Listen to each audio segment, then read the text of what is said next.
get the second survey. Didn't come home. I even asked her about it. I don't know where it is. But my point is, the urgency of this should have been put out before a two-page survey 3 weeks ago. I'm sorry. I am a band parent, and I did not know that the urgency was what it is today. And if I would have jumped on board a long time ago. And so, forget the referendum, forget the surveys. Whose job was it to contact 190 band parents? May I ask how many board meetings you've been to in the last 2 or 3 years? I just told you that I haven't been. I just told you that I did not think that this was going to be a reality. I felt like everything else was hot air, and we'd eventually get the money for it. That's what I thought, truthfully. So what's happening is that it's difficult right now because things are really happening. And I think the reality of where we're at is important for everybody to see.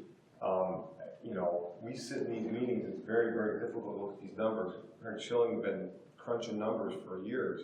It's very difficult. So I understand you 100%. Well, wait, could someone ask a question? Because, like I said, my kid has been a band for 2 years, and I did not understand the urgency. I could answer. I'm sorry. So just you know, this is not designed as a question and answer, but we'll answer the question because we understand. I'm sorry. But just so, because it's such an important topic. So, for example, Dr. Malley did over 30, 40 presentations. We sent out email blasts, text messages, put it in the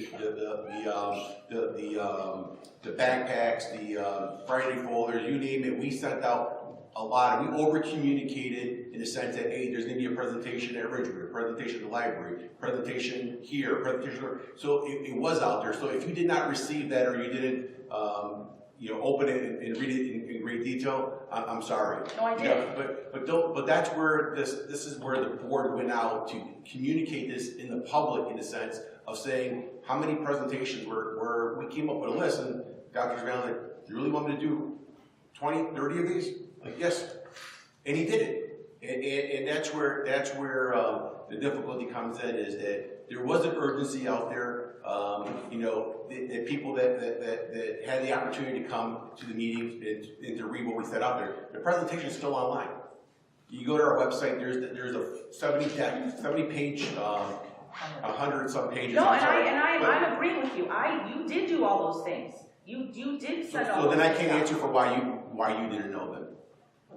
No. What I meant was, you know what I think? I think I just answered my own question in my head. You know why? Because today we're so impersonal. Everything's through email and texting and this and Facebook and this and that, and no one picks up the phone anymore and calls people. Back in the day when they had the referendum in the 80s, when my mother was president of PTA, that's all they had. And they got on the phones and they called people and they talked to them directly. And that's what I think, and this is not any of your fault, but I literally it just came to my head as I was sitting here listening to you, that everything's so impersonal, and we really don't know what's of urgency anymore because everything is urgent, or nothing is urgent. You know what I'm saying? Well, let's go back to your original question, because you could say whose responsibility is it?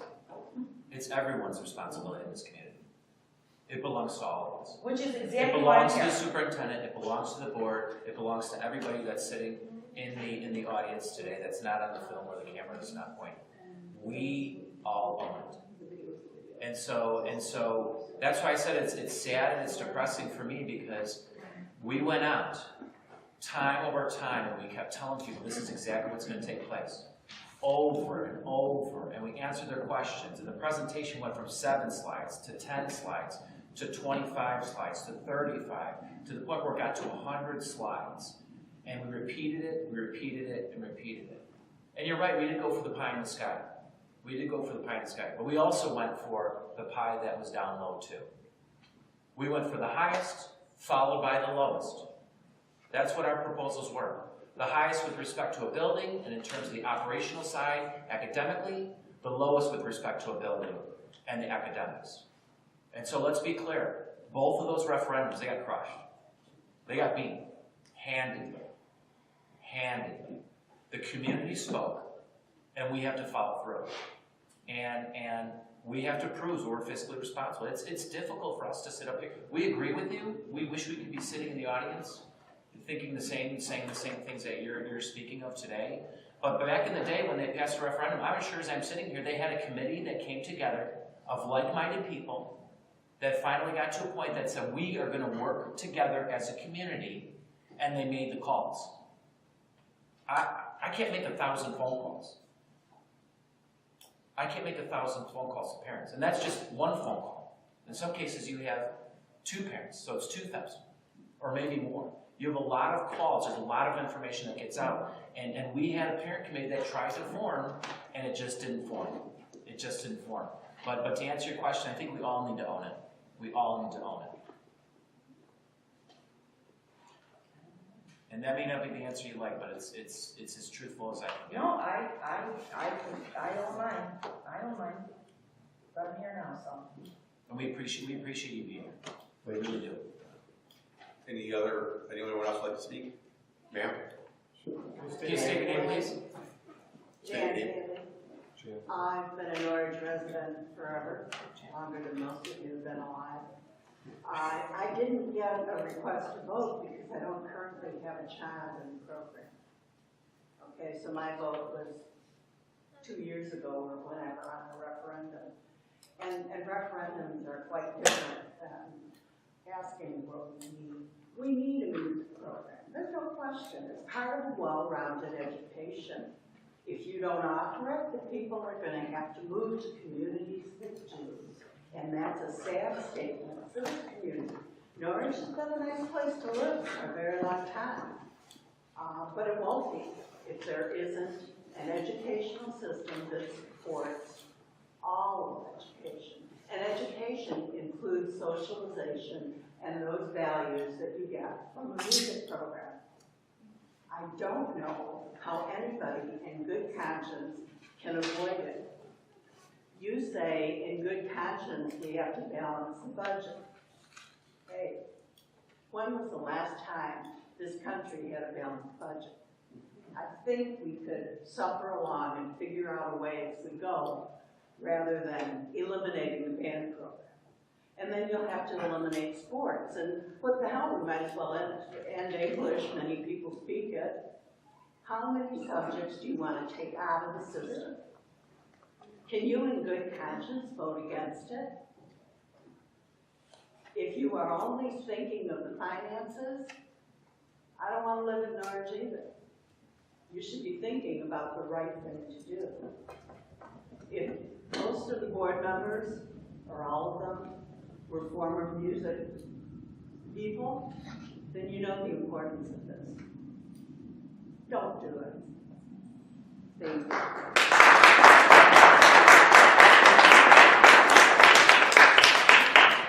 Paul, can you explain what happens if we don't have a balanced budget where we're at today? Can you just quickly say? We have Dr. Shilling.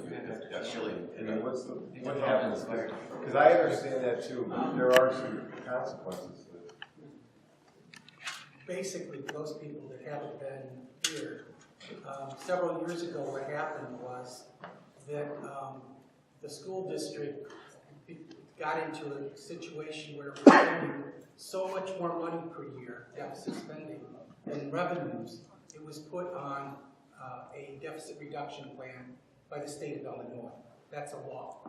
That's regulation. That's not board prerogative. And that means that within 3 years, the board was required to balance their budget. As you heard Dr. O'Malley say, it's had unbalanced budgets since '08. So 3 years ago, what the board did is we all worked together. We had lots of community input. We had 2 different committees. Some of you were on both committees, some on one, and we came up with a multi-year plan. The first year, we just held our own because we didn't want to reduce anything if we didn't have to, kind of what most of you are saying tonight. And we put a referendum question out that didn't pass. So we implemented year 1, which was a $750,000 reduction out of about an $11 or $10 million budget. That's very significant. So in planning, the referendum was run a second time, and in the plan, the second time would be another $750,000 to $850,000, because we're not only dealing with making up the deficit spending that has been here for a while. We're also dealing with increases in expenses through teacher salaries and everything else. So it's not staying stagnant. There are many people on the board, and maybe some of you in the community, that had, including me, a little bit of hope that when the state of Illinois finally got around to fixing their state aid formula, what they call the evidence-based model, that this district would get some more money, and that would help and maybe create a situation where we would save some program. That didn't happen. The net of those two factors this year was we lost some revenue somewhere else, and we'll probably gain just very little money because, and I think this was referred to by one of our board members when he was looking at grants. This district, on paper, because of its property wealth, it has a low tax rate, but when you factor that into the state formula, they would expect us to pay more locally.